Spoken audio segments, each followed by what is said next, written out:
Air India ఉద్యోగిపై చెప్పుతో దాడి చేసిన శివసేనకు ఎంపీ రవీంద్ర గైక్వాడ్కు వ్యతిరేకంగా విమానయాన సంస్థల సమాఖ్య కీలక నిర్ణయం తీసుకుంది. ఇకపై ఆయన విమానంలో ప్రయాణించకుండా నిషేధం విధించింది.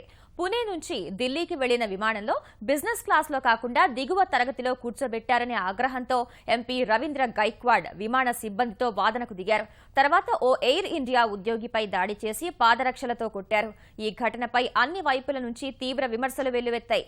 బాధితుడి ఫిర్యాదుతో ఇప్పటికే ఎంపీపై కేసు నమోదు కాగా ఈ చర్యను తీవ్రంగా పరిగణించిన విమాన సంస్థలు గైక్వాడ్ విమానయానంపై నిషేధం విధించాయి. కాగా ఈ ఘటనలో తాను క్షమాపణ చెప్పబోనని తెలిపిన రవీంద్ర గైక్వాడ్ ఈ కేసుపై తన న్యాయవాదులు, పార్టీ నేతలు నిర్ణయం తీసుకుంటారని తెలిపారు. నిజానికి ఎయిర్ ఇండియా సిబ్బందే తన పట్ల దురుసుగా ప్రవర్తించారని, నిబంధనలకు విరుద్ధంగా వ్యవహరించారన్న ఎంపీ తగు సేవలు అందించడంలోనూ విఫలమయ్యారని ఆరోపించారు.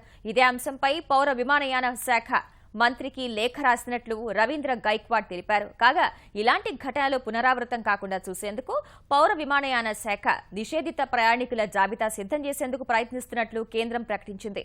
దురుసు ప్రవర్తన కలిగిన వారిని విమానాల్లో ప్రయాణించకుండా చూసేందుకు నిషేధిత జాబితా ఉపయోగపడుతుండగా ఈ యోచనను ఇతర విమానయాన సంస్థలు స్వాగతించాయి.